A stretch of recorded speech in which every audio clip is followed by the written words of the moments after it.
बिस्मिल्लाहिर्रहमानिर्रहीम। अस्सलाम वालेकुम। आज का हमारा जो लेक्चर है वो ग्रुप थ्री के ऊपर है।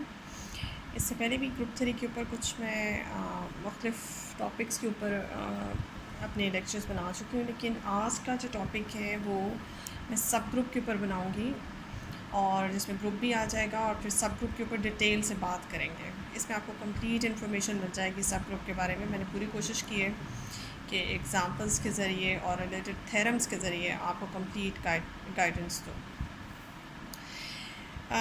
वीडियो स्टार्ट करने से पहले आपको बताते चलूँ कि आप मेरी इस वीडियो को लाइक करें, शेयर करें और अगर अभी तक आपने मेरे चैनल को सब्सक्राइब नहीं किया तो काइंडली इसको सब्सक्राइब भी कर लें ताकि आपको आने वाली हर वीडियो की अपडेट मिलती रहे। इसमें देखिए हम स्टार्ट करते हैं ग्रुप की डेफिनेशन से। ग्रुप क्या होता है ये तो हम इससे पहले डिस्कस कर चुके हैं। ग्रुप एक ऐसा सेट होता है जो कि नॉन एम्प्टी है और उसके साथ एक हमें ऑपरेशन चाहिए होता है, चाहे वो ऑपरेशन मल्टीप्लिकेशन का हो, चाहे वो ऑपरेशन एडिशन का हो। हमें एक बाइनरी ऑपरेशन चाहिए होता है और उस बाइनरी ऑपरेशन के साथ हम उस सेट को लेते हैं और चार प्रॉपर्टीज़ या कंडीशन सेटिस्फाई करते हैं, जिसमें सबसे पहले Collier law, abelian Collier law, inverse law, identity law और एसोसिएटिव लॉ। तो जी आपका बन गया एक ग्रुप किसी भी ऑपरेशन के अंडर। तो इस वक्त जो ऑपरेशन हम डिस्कस कर रहे हैं वो मल्टीप्लिकेशन का ऑपरेशन है। नॉर्मली ये होगा कि जब भी ग्रुप दिया होगा और उसके साथ उसका ऑपरेशन ना बताया हो तो आप समझ लें कि ये ग्रुप जो है वो अंडर मल्टीप्लिकेशन एक ग्रुप है। ये ग्रुप है और आपने क्या किया, इस वक्त चूँकि हमारा टॉपिक सब ग्रुप से रिलेटेड है तो आपने इसमें से एक सबसेट ले लिया और ये सबसेट भी नॉन एम्प्टी सबसेट आपने सेलेक्ट किया। और अगर एज को आपने चेक किया, एज भी ग्रुप बना रहा है, उसका सबसेट भी ग्रुप बनाता है अंडर द सेम ऑपरेशन। जो ऑपरेशन आपका सुपर सेट का था, सुपर ग्रुप का था, वही ऑपरेशन आपके सब ग्रुप का है, यानी कि मल्टीप्लिकेशन एज भी ग्रुप बनाता है under multiplication, under the operation of multiplication, then H is called the sub group. अब इसमें यह है कि एज अगर एज का बाइनरी ऑपरेशन चेंज हो जाए, फॉर एग्जांपल एज ग्रुप बना रहा है अंडर एडिशन, तो फिर एज सबसेट तो होगा जी का, लेकिन एज सब ग्रुप नहीं होगा। तो सब ग्रुप होने के लिए ये बहुत इंपॉर्टेंट फैक्ट है कि आपके पास सुपर ग्रुप का जो भी ऑपरेशन है वही ऑपरेशन आपके सब ग्रुप का होना चाहिए। यानी कि अगर जी का ऑपरेशन मल्टी एडिशन है तो फिर सब ग्रुप भी अंडर एडिशन ही बनेगा। अगर सुपर ग्रुप, जैसे मैंने एक मिसाल के ज़रिए आपको समझाने की कोशिश की है, जैसे इस मिसाल में आप देख सकते हैं, एग्ज़ाम्पल आपके सामने रखी हुई है। इस एग्ज़ाम्पल में आप देख सकते हैं कि आपके पास सुपर ग्रुप, जैसे कि कॉम्प्लेक्स नंबर्स का सेट हम जानते हैं कि ग्रुप बनाता है under addition, under the operation of addition. और ये एज जो मैंने लिखा हुआ है ये एज सबसेट है इस कॉम्प्लेक्स नंबर का। ये मैंने सबसेट सेलेक्ट किया और आप देख सकते हैं इसको अगर आप चेक करें ना तो ये सेट एज जो है ये ग्रुप बनाता है under the operation of multiplication.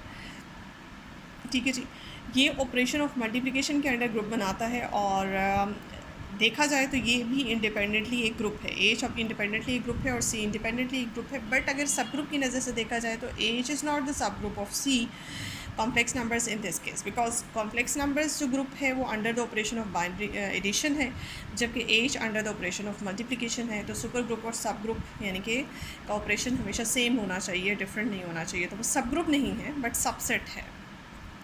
ये बात बहुत इंपॉर्टेंट है, ये मैं चाहती हूँ कि आप यहाँ पे समझ लें। ये ना हो कि सुपर ग्रुप और सब ग्रुप के आप बाइनरी ऑपरेशन के ऊपर गौर ही ना दें कि ऑपरेशन डिफरेंट हों और आप कहें कि ये सब ग्रुप है। सब ग्रुप नहीं है, सबसेट है। ठीक है, जैसे कि मिसाल के तौर पे मैंने बहुत सी यहाँ पे एग्जांपल्स लिखी हैं। जैसे आप जानते हैं कि रियल नंबर्स का सेट, कॉम्प्लेक्स नंबर्स का set, integers, rational numbers and even numbers, ये सारे सेट्स जो हैं under the operation of addition groups बनाते हैं। अब इसमें देखते हैं कौन किसका सब ग्रुप होता है। जैसे कि सबसे बड़ा सेट जो है हमारे पास कॉम्प्लेक्स नंबर्स का होता है और बाकी सारे सेट्स जो मैंने इसमें यहाँ पे लिखे हैं ये सब के सब उसके सबसेट्स होते हैं। अभी सबके ऑपरेशंस, अगर ये सब सेट्स ग्रुप बनाते हैं तो सबके ऑपरेशन सेम है। तो कॉम्प्लेक्स नंबर्स के जो सब ग्रुप हैं वो रियल नंबर्स, इंटीजर्स, रैशनल और इवन नंबर हैं। अगर रियल नंबर्स में देखा जाए तो रियल नंबर्स के सबसेट जो भी इनमें से होंगे और वो ग्रुप बनाते हैं तो वो सारे इसके सब ग्रुप्स होंगे। रैशनल नंबर्स के अंदर आते हैं इंटीजर्स और इवन नंबर्स, ये उसके सब ग्रुप्स होंगे। और जी का जो सब ग्रुप एक बच जाता है वो हमारे पास इवन नंबर्स का सेट है। इवन नंबर्स का सब ग्रुप जी नहीं हो सकता because even numbers are contain in G. And अगर इवन नंबर्स का सेट अंडर मल्टीप्लिकेशन ग्रुप होता तो फिर वो कभी भी जी का या इन सब का सब ग्रुप ना होता, क्योंकि सब ग्रुप का और सुपर ग्रुप का ऑपरेशन मैच करना चाहिए। होप सो कि आपको यहाँ से समझ आ गई है। इसके बाद क्राइटेरिया देख लेते हैं। अभी तो हमने ये देखा कि सब ग्रुप बनता कैसे है कि सुपर ग्रुप के अंदर भी आपके पास चार प्रॉपर्टीज़ अगर कोई ग्रुप है और उसके सबसेट भी चार प्रॉपर्टीज सेटिस्फाई करें तो वो ग्रुप बन जाता है। लेकिन अभी हम इतना लंबा काम नहीं करेंगे। अभी हम अपना एक क्राइटेरिया सेट करेंगे जिससे हमें वन कंडीशन, वो क्राइटेरिया उस वन कंडीशन से ही हमें पता चल जाएगा कि कैसे हमारा सबसेट जो है वो सब ग्रुप बनता है। देखिए आपके पास जी ए ग्रुप है for example under the operation of multiplication और एज उसका सबसेट है, तो ये सबसेट सब ग्रुप बन जाएगा इफ़ एंड ओनली इफ़ कि वन कंडीशन अगर सेटिस्फाइड हो जाए। इस कंडीशन को अच्छी तरह समझ लें। ये कंडीशन है क्या, जिस सेट को सबसेट को आपने सब ग्रुप प्रूव करना है, आप उस सब ग्रुप के अंदर से कोई से दो सबसेट के अंदर से कोई से दो आर्बिट्रेरी एलिमेंट लेंगी और उसमें से एक एलिमेंट का इन्वर्स कर लिया, फॉर एग्जांपल बी का इन्वर्स कर लिया, जो कि मल्टीप्लिकेशन है तो मल्टीप्लिकेटिव इन्वर्स होगा, और उसको दूसरे एलिमेंट के साथ मल्टीप्लाई कर दिया, कोलायर ले लिया, और कोलायर लेने के बाद आपने जो भी आंसर आपका ए बी इन्वर्स की फॉर्म में आया है आपने चेक किया क्या वो 8 सेट में है। अगर वो 8 सेट में है तो फिर ये काम आपने सारे फॉर ऑल मैंने लिखा हुआ है, for all the elements of H आपने ये काम करके दिखाना है। तो फिर ए जो है वो सब ग्रुप बन जाएगा। यानी कि सब ग्रुप बनने के लिए अब हमें वो 4 कंडीशंस के लंबे चौड़े प्रोसेस में नहीं जाना पड़ेगा। सब ग्रुप बनने के लिए हमें सिर्फ किसी भी सेट के ऊपर सिर्फ एक कंडीशन जो है वो सेटिस्फाई कराना पड़ेगी। आप इसके अंदर एक और कर लें, आपने क्या किया, दो एलिमेंट्स लिए, पहले तो एक एलिमेंट का मल्टीप्लिकेटिव इन्वर्स लिया यानी कि इन्वर्स लॉ इन्वॉल्व करवाया, और दूसरा जो है वो आपने कोलायर लॉ यानी कि उन दोनों को फिर मल्टीप्लाई करा दिया। यानी कि इसके अंदर इन्वॉल्व किए आपने 4 लॉज को के बजाय आपने सिर्फ कोलायर लॉ और इन्वर्स लॉ 2 लॉज इसमें इन्वॉल्व किए, और उसी से हमने प्रूव करा दिया कि ये सबसेट जो है वो सब ग्रुप है। एक और एडिशनल इन्फॉर्मेशन दे दूं कि अगर ये ग्रुप आपका अंडर एडिशन है तो फिर चूँकि जो आप के कोर्स के अंदर जो ऑपरेशंस हैं वो मल्टीप्लिकेशन और एडिशन की ज़्यादा, और सबसे ज़्यादा मल्टीप्लिकेशन के ऑपरेशन इन्वॉल्व होता है। लेकिन एडिशन में भी थोड़ा सा इन्फॉर्मेशन दे दूँ कि अगर आपका ये ग्रुप अंडर एडिशन है, एच अंडर एडिशन सब ग्रुप बन रहा है, तो फिर आपने ये वाली कंडीशन के बजाय इस कंडीशन को इस तरह से ये चेंज हो जाएगी कि आपने कोलायर लॉ यहाँ मल्टीप्लिकेशन का था, यहाँ एडिशन का कोलायर लॉ, और इन्वर्स लॉ भी यहाँ आपके पास एडिशन का आ जाएगा। जब आप बी का इन्वर्स लेंगी तो वो माइनस बी हो जाएगा, और फिर माइनस बी को ए में जब आप कोलायर करेंगे अंडर एडिशन यानी कि ऐड करेंगी तो फिर आपके पास ए माइनस बी होगा, that should belongs to H, then H is a sub group. तो ये थोड़ी सी एडिशनल इन्फॉर्मेशन थी। अगर अंडर एडिशन आए तो आपने ऐसे करना है और अंडर मल्टीप्लिकेशन आए तो आपने ऐसे करना है। ये आपके पास हमने एक क्राइटेरिया बना लिया कि जब भी कभी हमने किसी सबसेट को आपको दिया होगा कि ये ग्रुप है और ये इसका सबसेट है, चेक करें कि ये सब ग्रुप है कि नहीं है ये सबसेट, तो आपने फिर ये वन कंडीशन वाले काम से कर लेना है। और अगर आप चाहें तो जैसे कि इस वन कंडीशन के अंदर जैसे कि मैंने आपको बताया 2 कंडीशंस छुपी हुई हैं, एक कोलायर लॉ छुपा हुआ है और एक इन्वर्स लॉ छुपा हुआ है। आप चाहें तो उन दोनों लॉज को अलग अलग भी शो कर सकते हैं। क्या आप पहले एक कोलायर लॉ शो कर दें कि कोलायर लॉ होल्ड कर रहा है और फिर इन्वर्स लॉ होल्ड कर रहा है, जैसे कि मैंने आपको सिखाया हुआ है कि कैसे हम चेक करते हैं ये सारे लॉज। तो आप वो दो लॉज अलग अलग भी कर सकते हैं, और अगर आप टाइम बचाना चाहते हैं तो आप ये वन कंडीशन वाला काम भी कर सकते हैं, दोनों को इन्वॉल्व करके इकट्ठा। उसके बाद ये इस थ्योरम का जो प्रूफ है ये बहुत इंपॉर्टेंट है, पेपर पॉइंट ऑफ व्यू से ये आ भी जाता है, इसलिए ये मैंने प्रूफ इसका एज एन असाइनमेंट आपको दे दिया, बिकॉज आपको ये बहुत सी बुक्स में मिल जाएगा। अगर आप मैथमेटिकल मेथड की एस एम यूसुफ की बुक देखते हैं तो उसमें भी आपको मिल जाएगा। इसके अलावा अब्दुल मजीद की द थ्योरी ऑफ ग्रुप के नाम से जो बुक है अब्दुल मजीद की, वो भी उसमें भी आपको मिल जाएगा। तो ये नेट पे भी आप देख सकते हैं। इसका प्रूफ बहुत आसान है, अगर आप खुद कोशिश करेंगे तो बगैर कहीं से देखे भी आप खुद भी कर सकते हैं। सेकेंडली आपको अब इससे रिलेटेड चूँकि सब ग्रुप का टॉपिक चल पड़ा है तो सब ग्रुप के टॉपिक से रिलेटेड छोटे छोटे से थ्योरम्स हैं जो मैं आपको यहाँ पे कराऊंगी, जिसमें आपने प्रूव करना है कि ये सब ग्रुप हैं, एक सबसेट्स दिए होंगे उनको प्रूव करना है। जैसे कि मिसाल के तौर पे पहला क्वेश्चन है आपके पास, जी ए ग्रुप है, यहाँ ऑपरेशन तो नहीं बताया, लेकिन ऑपरेशन अगर ना बताया जैसे मैंने पहले भी बताया तो आप समझेंगे कि ये ग्रुप जो है वो अंडर मल्टीप्लिकेशन है और एच उसका एक सबसेट है। उसने एक सेट बनाया, इस तरह का सेट बनाया। देखिए एच सेट को एच सेट से ही मल्टीप्लाई करके एच इंटू एच बनाया। अब एक सेट को उस सेट से मल्टीप्लाई करें तो उसके जो एलिमेंट्स होंगे वो इस शेप के होंगे। एच के एलिमेंट्स ही एच से मल्टीप्लाई हो रहे हैं और ये दोनों एलिमेंट्स जो है वो एच के ही हैं। वो आपसे कहते हैं कि आप शो करें कि जब एच को एच से ही मल्टीप्लाई कराते हैं तो आंसर में एच आता है, प्रोवाइडेड कि एच जो है वो आपका सब ग्रुप हो। आम सेटों के केस में ऐसा नहीं होता, ये बात याद रखिएगा कि अगर एच एक ऑर्डिनरी सबसेट होता ग्रुप का या किसी भी सुपर सेट का, तो आम हालात में आम सेट्स ऐसा नहीं करते कि आम सेट्स में आप ऑर्डिनरी सेट्स में आप एच सेट को एच सेट से मल्टीप्लाई कराएं, जो नया सेट आए वो एच के बराबर ही हो। आम सेट्स में, जनरल सेट्स में ऐसा नहीं होता। ये होता है सिर्फ़ और सिर्फ तब जब एज आपका एक ग्रुप है। तो ये बात याद रखिएगा, जहाँ कहीं भी ये फैक्ट इस्तेमाल होगा, कहीं ऐसा बहुत से टर्म्स में ये जगह, बहुत सी जगहों पे ये इस्तेमाल होगा कि आप एज सेट अगर एज ग्रुप है तो उसको उसी सेट से मल्टीप्लाई करें तो आंसर में वापस वही ग्रुप आ जाएगा, वो सेट रिज़ल्ट जो है वो यहाँ से आया होगा। ठीक है, तो आपने इसको याद रखना है। आप इसको प्रूफ भी कर लेते हैं। देखिए, if you have to show that H into H is equals to H, तो फिर आपने एक दफ़ा तो एज इंटू एज को एज का सबसेट दिखाना है और एक दफ़ा दूसरे को पहले का सबसेट दिखाना है। यहाँ से इक्वालिटी आ जाएगी। तो पहला काम करते हैं, ये पहला काम शो करने की कोशिश करते हैं कि इसमें से आप एक एलिमेंट लेंगी और वो एलिमेंट फाइनली इसमें शो कराएंगे कि वो एलिमेंट, इसका एक एलिमेंट आर्बिट्ररी एलिमेंट एज में चला गया, तो फिर फर्स्ट वाला जो है वो सेकंड वाले का सबसेट हो गया। आपने इसमें से एक एलिमेंट लिया, ठीक है, एलिमेंट इसके इस शक्ल के हैं, ये दोनों एज के एलिमेंट हैं। एज कौन है? ग्रुप है। एज 1 और एज 2 चूँकि एज के एलिमेंट है तो कोलेरियर लॉ के अकॉर्डिंग एज ग्रुप है, तो इनका प्रोडक्ट एज में है। लेकिन ये प्रोडक्ट तो अभी मैंने कहा है कि यहाँ से लिया है और ये प्रोडक्ट चला गया एज में, तो इसका मतलब है इसका हर एलिमेंट जो है वो एज में चला गया। इसका मतलब है इक्वेशन नंबर 1 में H into H is a subset of H. Similarly now we have to show the second part.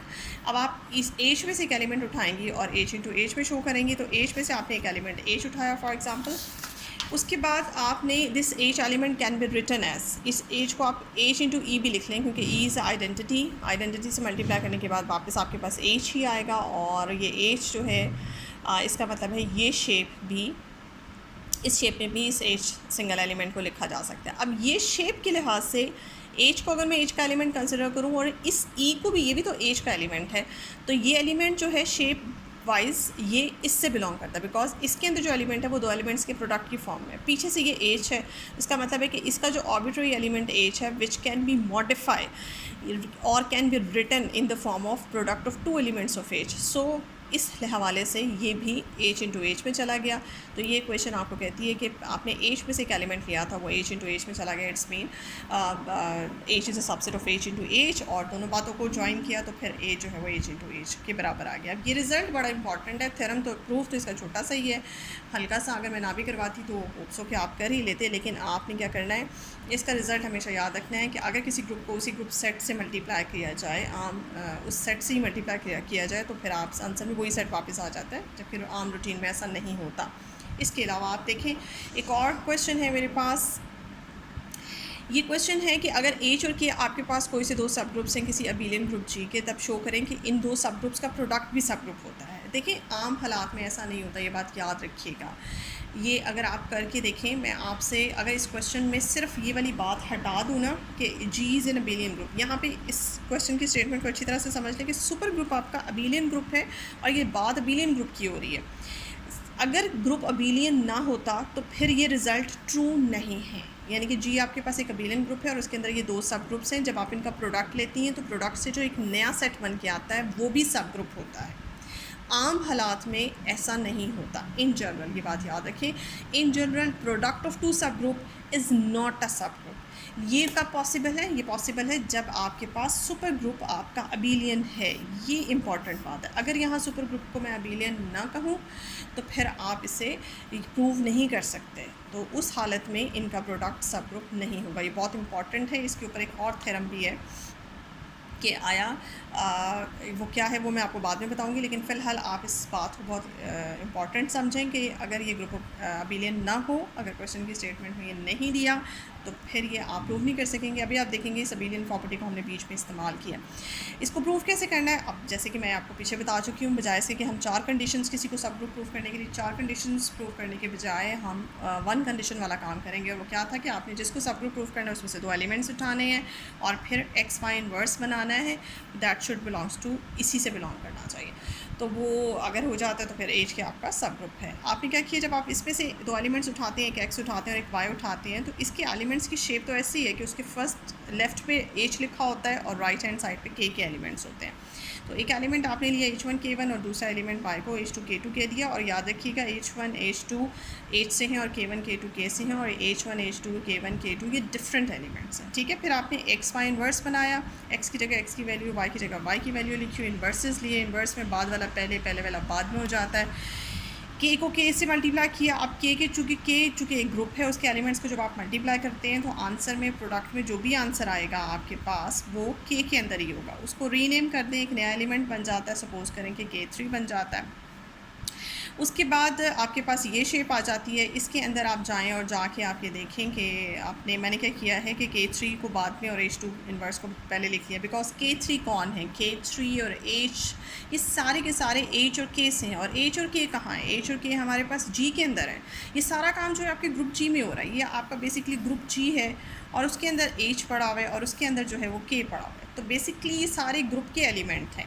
H और K बज़ाहिर तो H के सेट से हैं, लेकिन H1 H2 K1 K2 ये सारे ग्रुप G के एलिमेंट्स हैं और ग्रुप हमारा अबेलियन है। अगर ग्रुप अबेलियन है तो याद रखिएगा उसका हर सबसेट और हर सब ग्रुप भी अबेलियन होता है। तो इसका मतलब है यहाँ उसने मेंशन तो नहीं किया कि H इज़ अबेलियन सब ग्रुप और K इज़ अबेलियन सब ग्रुप, ये अंडरस्टूड बात है कि सुपर ग्रुप अगर अबेलियन है तो उसके सारे एलिमेंट्स कम्यूट करेंगे और H के एलिमेंट्स भी फिर कम्यूट करेंगे और G के एलिमेंट्स भी कम्यूट करेंगे। तो ये H और K जो आपस में कम्यूट करके मैंने इनकी पोजीशंस बदली हैं, ये इसी वजह से बदली हैं। उसके बाद फिर H के दो एलिमेंट्स आपस में मल्टीप्लाई होकर एक नया तीसरा एलिमेंट जनरेट कर देते हैं according to the cooler law. उस नए एलिमेंट को मैंने H3 कह दिया और फिर ये वाली जो शेप है जिसमें H पहले और K का एलिमेंट बाद में है, तो ये ऑटोमेटिकली बाय शेप ये एलिमेंट जो है वो HK में चला गया। एंड हैंड्स आपका प्रूव हो गया कि एक्स वाई इनवर्स जिसका आंसर ये बनता है वो HK में है, मींस HK जो है वो आपका सब प्रूफ हो गया। हैंड्स यहाँ पे हमारा प्रूफ ख़त्म हो जाता है। इसके बाद एक और हमारे पास कुछ क्वेश्चंस हैं जो मैं आपको एज एन असाइनमेंट दूंगी, लेकिन मैं आपको समझा दूँ। ये क्वेश्चंस हैं आपके पास, सपोज़ करेंगे सी आपके पास एक सेट है, इस सेट के अंदर आप जैसे कि नज़र आ रहा है आपके पास 2x2 ऑर्डर के मैट्रिसेस पड़े हुए हैं। ये मैट्रिसेस ख़ास किस्म के हैं कि देखें इसकी जो ये सेकंड रो और फर्स्ट कॉलम के अंदर जो ये एंट्री है आपके पास, ये -b है और ये b है, यानी कि यहाँ पे जो एलिमेंट पड़ा हुआ है उसका एडिटिव इन्वर्स यहाँ पे है और ये आपको मेन डायगोनल जो है वो सेम नज़र आ रहा है। खैर ये जितने भी एलिमेंट्स हैं इस कॉलम इस मैट्रिक्स के अंदर वो सारे के सारे आपके पास जो हैं वो रियल नंबर्स की इसकी एंट्रीज जो हैं इस मैट्रिक्स की रियल नंबर्स से रिलेटेड हैं। एंड जब आप इसका वो लेते हैं क्या कहते हैं डिटर्मिनेंट लेती हैं इस मैट्रिक्स का, तो डिटर्मिनेंट क्या आता है A² माइनस टाइम्स -b², यानी कि जो बन जाता है A² प्लस b²। ये आपने डायगोनल इसका वो डिटर्मिनेंट लिया और determinant that is not equal to 0। इसका मतलब ये नॉन सिंगुलर मैट्रिसेस हैं। ये आपके पास एक सेट है जिसके अंदर 2x2 ऑर्डर के नॉन सिंगुलर मैट्रिसेस ओवर जिसकी एंट्रीज जो हैं वो over the set of real numbers पड़ी हुई हैं। इस सेट को आपने शो करना है कि सब ग्रुप है इसका GL2R। अब GL2 क्या है? These are called the general linear groups of degree 2। अब ये general linear groups of degree 2 क्या होते हैं? ये basically general linear group of degree 2 जो है ये एक सेट होता है जिसके अंदर भी 2x2 ऑर्डर के इन्वर्टिबल मैट्रिसेस पड़े होते हैं together with the operation of ordinary matrix multiplication. अब मैं आपको समझाती हूँ क्या है GL2R। ये मैंने GL2R आपके सामने लिखा है। बेसिकली GL2R आपके पास एक सेट होता है जिसके अंदर आपके पास 2x2 ऑर्डर के मैट्रिसेस होते हैं और उसकी सारी एंट्रीज़ जो हैं ये ओवर R लिखा हुआ है ना, ब्रैकेट में R लिखा हुआ है, मीन्स इसकी सारी एंट्रीज़ जो हैं वो रियल नंबर्स के सेट से हैं। एंड अगेन इनका जब आप डिटर्मिनेंट निकालती हैं AD माइनस BC करती हैं तो वो नॉन ज़ीरो, यानी कि ये भी नॉन सिंगुलर मैट्रिसेस का सेट है जिसकी एंट्रीज रियल नंबर्स हैं और इसमें 2x2 ऑर्डर के मैट्रिसेस हैं। एल के सबस्क्रिप्ट में 2 जो है वो ये रिप्रेजेंट कर रहा है। ये जी सुपर सेट है, ये इसका सबसेट है। इसमें और इसमें चेंज थोड़ा सा है कि इसकी मैंने इस 2x2 ऑर्डर के मैट्रिसेस में से वो मैट्रिसेस 2x2 ऑर्डर के सेलेक्ट किए जिसके मेन डायगोनल में सेम एंट्रीज थी, ठीक है, और जिनके जो सेकंड डायगोनल है उसके अंदर एंट्रीज एक दूसरे का एडिटिव इन्वर्स था। अच्छा जी, आपने यहाँ पे ये शो करना है कि आपका C जो है वो GL2R का सब ग्रुप है। अब मैंने सब ग्रुप के ऊपर आपको एक दो थ्योरम करवा दिए हैं। अब होप्स हो कि ये आपकी असाइनमेंट है, ये आप कर लेंगे, इसमें कुछ भी नहीं करना। आपने वन कंडीशन वाला फार्मूला AB इन्वर्स को शो करना है। A इस पे से 2 एलिमेंट्स उठाने। अब इसके एलिमेंट्स आप एलिमेंट्स नहीं है बल्कि इसके एलिमेंट्स जो या एंट्रीज जो हैं वो मैट्रिसेस हैं। मीन्स आपने 2 मैट्रिसेस उठानी है, एक का मल्टीप्लिकेटिव इन्वर्स करना है, दूसरे के साथ मल्टीप्लाई कराना है। जो आंसर होगा वो आपके पास C में होना चाहिए। अब ये जो है याद रखिए कि इसीलिए ये मैंने नॉन सिंगुलर मैट्रिसेस लिए हैं क्योंकि नॉन सिंगुलर मैट्रिसेस ही वो मैट्रिसेस होते हैं जो कि इन्वर्टिबल होते हैं, जिनका मल्टीप्लिकेटिव इन्वर्स एग्जिस्ट करता है। सो ये आप प्रूव करें, ये आपसे इंशाल्लाह होप सो हो जाएगा। इसके बाद एक और क्वेश्चन है, यही वाला सेट C सेट है सेम, थोड़ी सी इन्फॉर्मेशन चेंज करके लिखा, वही देखें वैसे ही 2x2 ऑर्डर के मैट्रिसेस उसकी एंट्रीज़ वैसी ही हैं और रियल नंबर्स से हैं। पहले मैंने कहा था कि इनका डिटर्मिनेंट नॉन ज़ीरो आता है, अब मैं कहती हूँ कि इनका डिटर्मिनेंट जो है वो इस तरह के मैट्रिसेस जो हैं कि इनका डिटर्मिनेंट जो है 1 आए। ये जो सेट है, इस सेट को भी आपने प्रूव करना है कि ये सब ग्रुप है SL2R का। पहले GL2R था, अब SL2R है। SL2R और GL2R में क्या फ़र्क है? ये भी सेट था 2x2 order matrices over real numbers, ये भी सेट है which contains the 2x2 order matrices over the set of real numbers. But the difference is, यहाँ पे सिर्फ इतनी इन्फॉर्मेशन थी कि ये मैट्रिसेस का डिटर्मिनेंट नॉन ज़ीरो है, और यहाँ पे एक्स्ट्रा इन्फॉर्मेशन है, इन मैट्रिसेस का डिटर्मिनेंट ना सिर्फ नॉन ज़ीरो है बल्कि इनका डिटर्मिनेंट 1 आता है। यहाँ पे जितने भी मैट्रिसेस पड़े हुए हैं उनका डिटर्मिनेंट 1 आता है। उसमें से कुछ मैंने उठा के C* में डाल दिए, ऐसे मैट्रिसेस जिनका डिटर्मिनेंट यहाँ पे भी 1 आता है। देखिए आप इसका डिटर्मिनेंट लेंगे तो ये A² + B² ही बनेगा, दैट इज़ 1। तो इसमें से कुछ मैट्रिसेस उठा के C* में डालें। Now you have to show that C* is a sub group of SL2R। ठीक है जी, ये आपके पास क्वेश्चन नंबर 2, ये भी आपकी असाइनमेंट है। ये क्वेश्चन दोनों जो हैं ये आपने खुद करने हैं, और बेशक आप मुझे व्हाट्सएप करके चेक भी करवा दीजिएगा। होप्स हो कि आपसे ये हो जाएंगे। एक और क्वेश्चन है आपके पास, अब ये सिंपल ग्रुप है जिसके अंदर भी 2x2 ऑर्डर के मैट्रिसेस हैं over the set of real numbers, और ये भी नॉन सिंगुलर हैं, और इसके 2 सबसेट्स मैंने लिए, एक सबसेट H है, एक सबसेट K है। H के अंदर इस तरह के 2x2 ऑर्डर के मैट्रिसेस इसमें से उठा के डाले जिसमें सेकेंड रो फर्स्ट कॉलम की पोजीशन पे जो एलिमेंट है वो फिक्स 0 है, और बाकी सारे एलिमेंट्स रियल नंबर्स हैं, रियल नंबर से हैं, और वो कुछ भी हो सकते हैं। और जब इसका डिटर्मिनेंट लेते हैं तो आपके पास AD आता है, और ये AD is not equal to 0 का मीन्स इसका डिटर्मिनेंट नॉन ज़ीरो, यानी कि ये भी नॉन सिंगुलर ही आपने उठाया। ज़ाहिर आपने G से उठाया तो G में सारे नॉन सिंगुलर है, तो ये भी नॉन सिंगुलर होंगे। उसके बाद K एक ऐसा सेट उठाया जिसके अंदर ऐसे मैट्रिसेस थी जिसका मेन डायगोनल में 1 1 पड़ा हुआ है, यहाँ पे फिक्स 0 है, और यहाँ पे कोई भी रियल नंबर है। इसका भी जब आप डिटर्मिनेंट लेते हैं तो आपके पास 1 आता है, that is not equal to 0। ये भी नॉन सिंगुलर मैट्रिसेस हैं, ये भी नॉन सिंगुलर मैट्रिसेस हैं, ये G मैट्रिक्स में से हैं, G सेट में से हैं। You have to show that both of these sets are the sub group. ये भी आपकी असाइनमेंट है, ये मैंने आपको बहुत अच्छी तरह से समझा दिया है। होप्स हो कि 1 कंडीशन ही आपने लगानी है, 4 कंडीशन वाला काम तो हमने करना ही कोई नहीं है। ठीक है, 1 कंडीशन वाले थ्योरम जो मैंने आपको क्राइटेरिया बताया उससे आपने चेक करना है, और होप्स हो कि आपने इन सब में शो दैट है, दैट्स वाई ये सब ग्रुप बन जाएंगे। इसके बाद order of the sub group की तरफ चलते हैं। जैसे हम ऑर्डर ऑफ द ग्रुप जानते हैं, what is the order of the group. किसी ग्रुप का ऑर्डर क्या होता है कि ग्रुप बेसिकली एक सेट के ऊपर बनता है, उस सेट के अंदर एलिमेंट्स की तादाद की जो है वो उस ग्रुप का ऑर्डर बनाती है। अगर वो सेट फाइनाइट सेट है तो फिर वो और ग्रुप जो है वो फाइनाइट ऑर्डर का है। अगर वो सेट इन्फिनिट सेट है तो फिर वो ग्रुप इन्फिनिट ग्रुप कहलाता है। बिल्कुल इसी तरह से सबसेट का और सब ग्रुप का ऑर्डर है, जैसे सुपर ग्रुप का ऑर्डर है वैसे ही सब ग्रुप का ऑर्डर होता है। अगर वो सबसेट जो है वो फाइनाइट सबसेट है तो फिर उसका ऑर्डर भी फाइनाइट होगा, और अगर वो इन्फिनिट है तो उसका ऑर्डर इन्फिनिट होगा, सेम। लेकिन एक जो रिलेशन सुपर ग्रुप और सब ग्रुप के ऑर्डर में होता है वो ये है, वो आपने कभी भूलना नहीं है, और वो रिलेशन ये है कि सब ग्रुप का ऑर्डर हमेशा सुपर ग्रुप के ऑर्डर को डिवाइड करेगा। ये हो ही नहीं सकता कि सब ग्रुप का ऑर्डर सुपर ग्रुप के ऑर्डर को डिवाइड ही ना करे। इसकी एग्जांपल मैं ऐसे लूँगी। अब ये फैक्ट जो है वो जगह जगह इस्तेमाल होता है, ठीक है। अब जैसे आपको एक क्वेश्चन आ सकता है, ये क्वेश्चन है मेरे पास, एक ग्रुप है जिसका ऑर्डर 89 है, मुझे आप इसके सब ग्रुप्स के ऑर्डर्स बताएं। अब ये तो पॉसिबल नहीं है ना, इसके तो बहुत से सब ग्रुप्स होंगे।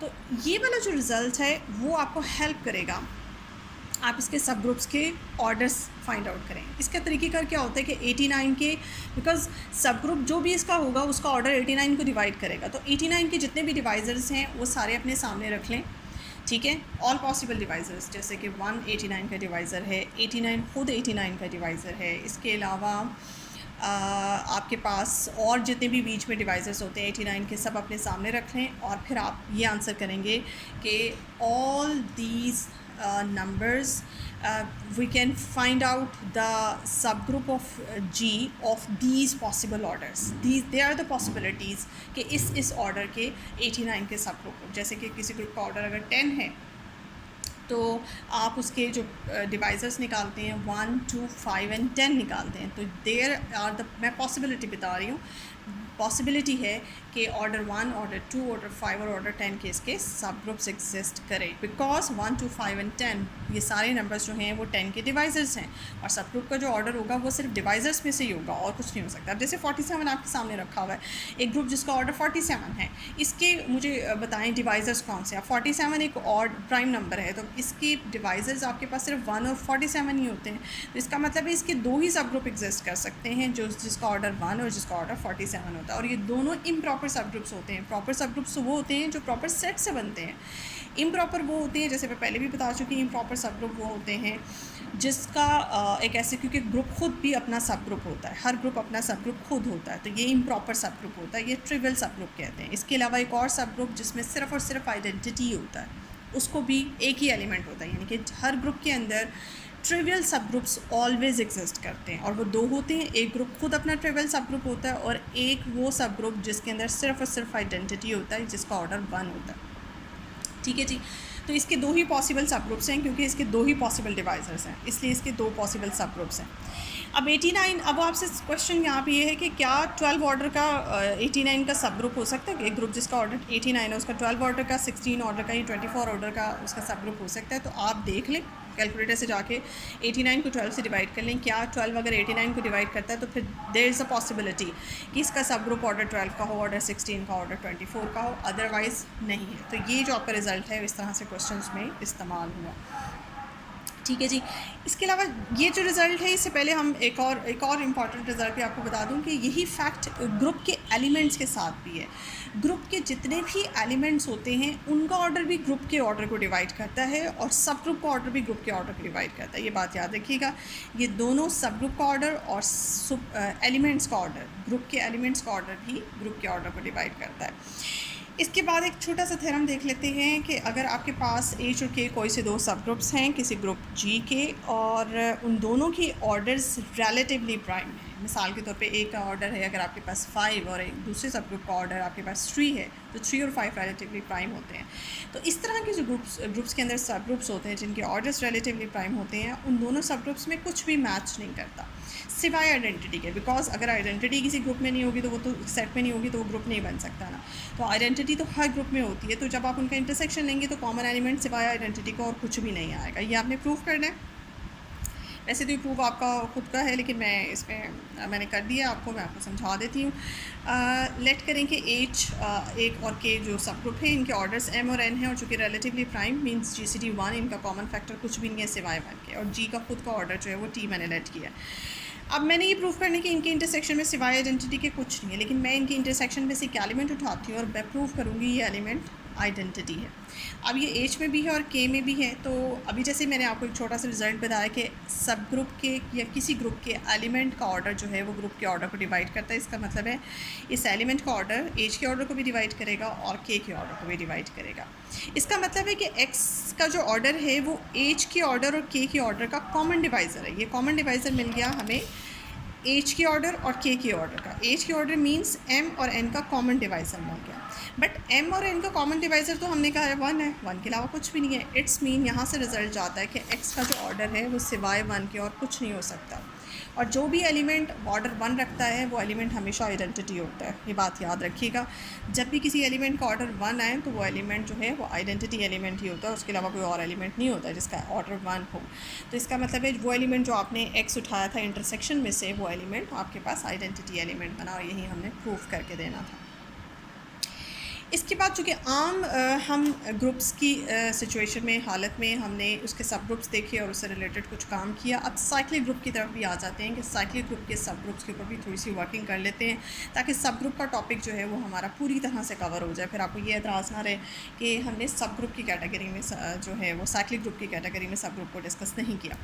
साइक्लिक ग्रुप क्या होते हैं? जैसे कि आप जानते हैं साइक्लिक ग्रुप एक ऐसा ग्रुप होता है जो आम ग्रुप से इस तरह से डिफरेंट होता है कि वो एक ही एलिमेंट से जनरेट हो रहा होता है। इसके एलिमेंट्स फॉर एग्जांपल जैसे कि मैंने ये आपके सामने लिखे हैं, एक एलिमेंट को फिक्स ए है और उसकी मुख्तलिफ पावर्स लेने से इसके मुख्तलिफ एलिमेंट्स बन रहे हैं। फॉर एग्जांपल अगर आपके पास एक ग्रुप है जी, उसका ऑर्डर 10 है, तो इसके एलिमेंट्स कैसे जनरेट होंगे? ए से स्पैन होंगे, लिखेंगे इस तरह से और ए की पावर मुख्तलिफ पावर्स लेने से, ए की पावर 1 से स्टार्ट करेंगे, ए की पावर 1, ए की पावर 2, ए की पावर 3 अप टू ए की पावर 10। और जो ग्रुप का ऑर्डर होगा वही जनरेटर का ऑर्डर होगा। ये बात आप याद रखिएगा, साइक्लिक ग्रुप के अंदर ग्रुप का ऑर्डर और जनरेटर का ऑर्डर जो है वो मैच करते हैं, वो सेम होते हैं। अगर आपके पास ग्रुप का ऑर्डर 10 है तो इसके जनरेटर का ऑर्डर भी 10 है, तभी तो इस जनरेटर की पावर में 10 लेने से आपके पास आंसर में ई आया। यहाँ से ये बात भी शो होती है कि इस जनरेटर ए का ऑर्डर भी 10 है। अगर कोई ग्रुप फाइनाइट होगा तो उसको जनरेटिंग फॉर्म में इस तरह से लिखेंगे कि this group is being generated by a, और ए का ऑर्डर जो है वो एन है और जी का ऑर्डर भी फिर एन ही बनेगा। लेकिन अगर इन्फिनिट है तो फिर ए का ऑर्डर नहीं लिखा जाएगा, सिर्फ इसी तरह से लिखा जाएगा कि जी ए से जनरेट हो रहा है। और अगर सिर्फ इस तरह से लिखा जाए तो इसका मतलब है जी जो है वो इन्फिनिट ग्रुप है। अच्छा जी, अब इसके सब ग्रुप्स निकालें। अब इसके सब ग्रुप्स मिसाल के तौर पर मैं बना के दिखाती हूँ, बिकॉज एक फ़ैक्ट ये भी है कि साइक्लिक ग्रुप के सब ग्रुप्स भी साइक्लिक होते हैं। एक छोटा सा थ्योरम है जो मैंने इंक्लूड तो नहीं किया, लेकिन इसका रिजल्ट सिर्फ मैं यहाँ पे इंक्लूड कर रही हूँ कि साइक्लिक ग्रुप के केस में याद रखिएगा कि साइक्लिक ग्रुप के सब ग्रुप्स भी साइक्लिक होते हैं। ऐसा कभी भी नहीं होता कि ग्रुप सुपर ग्रुप साइक्लिक और उसके सब ग्रुप जो हैं वो नॉन साइक्लिक हो, तो सब ग्रुप भी इसके साइक्लिक होंगे। और वो कैसे बनते हैं, अगर आपसे कहा जाए कि ये फॉर एग्जांपल एक ग्रुप है जिसका ऑर्डर 10 है, मुझे इसके सब ग्रुप्स फाइंड आउट करके दें, तो सबसे पहले आप क्या करेंगे, आपने जैसे कि हम पढ़ चुके हैं सब ग्रुप का ऑर्डर जो है सुपर ग्रुप के ऑर्डर को डिवाइड करता है, तो 10 के जितने भी पॉसिबल डिवाइजर्स हैं वो आप निकालें, जैसे 1, 2, 5 एंड 10। इसमें से 1 और 10 ये इम्प्रॉपर सब ग्रुप हैं, जबकि 2 और 5 ऑर्डर के प्रॉपर सब ग्रुप्स होंगे। तो देखेंगे आपके पास इसको एक ऐसा ग्रुप जिसका ऑर्डर 1 है उसको H1 कह दिया, H2 के ऑर्डर वाले ग्रुप को H2 कह दिया, 2 के ऑर्डर वाले 5 ऑर्डर वाले ग्रुप को H3 कह दिया, और 10 ऑर्डर वाले सब ग्रुप को हमने H4 कह दिया। H1 का ऑर्डर 1, H2 का ऑर्डर 2, फिर 5 एंड 10। तो जिसका ऑर्डर 1 है उसमें तो आपको पता है एक ही एलिमेंट है और वो आइडेंटिटी एलिमेंट, और जिसका ऑर्डर 10 है तो वो पूरे का पूरा ग्रुप के बराबर है। अब देखते हैं कि आपसे जनरेट कैसे बना कैसे सकते हैं। चूँकि आपने कहा कि ये सारे ग्रुप भी सब ग्रुप्स भी साइक्लिक हैं, तो इनकी जनरेटर्स क्या होंगे। अगर सुपर ग्रुप का जनरेटर ए है तो इन सब के जनरेटर्स क्या होंगे, ये आपके सामने लिखा हुआ है। जैसे कि H1 जिसका आइडेंटिटी ही जिसके अंदर एलिमेंट था, उसका जनरेटर जो है वो आइडेंटिटी खुद होगा, क्योंकि उसमें आइडेंटिटी के अलावा कुछ नहीं आनी, यानी कि आइडेंटिटी का मतलब है उसका जनरेटर ए की पावर 10 होगा। दूसरा ग्रुप जिसका ऑर्डर मैंने 2 माना था, ठीक है, तो वो स्पैन होगा ए की पावर 5 से, ए की पावर 5 की पावर 1, ए की पावर 5 की पावर 2 लेने से ये आपके पास क्लियर होके 2 एलिमेंट्स आ गए। इसके अंदर जो ग्रुप जिसका ऑर्डर 2 होगा वो ए की पावर 5 से स्पैन होगा, और उसके अंदर 2 एलिमेंट होंगे, और वो कौन कौन से होंगे, एक आइडेंटिटी और एक आपके पास ए की पावर 5। तीसरा ग्रुप सब ग्रुप जिसके अंदर आपने कहा था 5 एलिमेंट होंगे, वो ए स्क्वायर से स्पैन होगा। ए स्क्वायर की 1, 2, 3, 4, 5 मुख्तलिफ पावर लेने से वहाँ तक जहाँ तक कि आपके पास आइडेंटिटी नहीं आ जाता। आप ये देख रहे हैं कि 1, 2, 3, 4, 5 एलिमेंट जनरेट हुए, उनमें से एक एलिमेंट आपके पास आइडेंटिटी है। आइडेंटिटी का होना लाजमी होता है किसी भी ग्रुप के अंदर। चौथा जो सब ग्रुप था वो खुद जी के बराबर ही था, उसके अंदर 10 एलिमेंट ही थे, तो वो ए से स्पैन होगा जैसे जी स्पैन हो रहा है, तो ये जो है वो आपके पास जी के बराबर ही आ जाएगा। यहाँ मैंने आपको तरीका सिखा दिया सब ग्रुप बनाने का, साइक्लिक सब ग्रुप बनाने का किसी साइक्लिक ग्रुप के। होप्स हो कि आपको समझ आ गई होगी। इस थ्योरम को समझने के बाद अब 2 थ्योरम हैं जो कि मैं आपको बहुत छोटे छोटे से थ्योरम्स हैं, छोटे छोटे से रिजल्ट्स हैं, ये आप खुद भी प्रूव कर सकते हैं बहुत आराम से। और आपको इसका प्रूफ अगर आप कोशिश करें तो मिल भी जाएगा मुख्तलिफ बुक्स में जो मैंने आपको पहले मेंशन की हैं। पहला थ्योरम है साइक्लिक ग्रुप, जैसे कि हमने पढ़ लिया, वो साइक्लिक ग्रुप जो है हमेशा इसका हर सब ग्रुप साइक्लिक होता है, जैसे कि मैंने आपको प्रैक्टिकली करके भी दिखा दिया। एंड सेकेंड इसका थ्योरम है कि हर साइक्लिक ग्रुप अबेलियन होता है।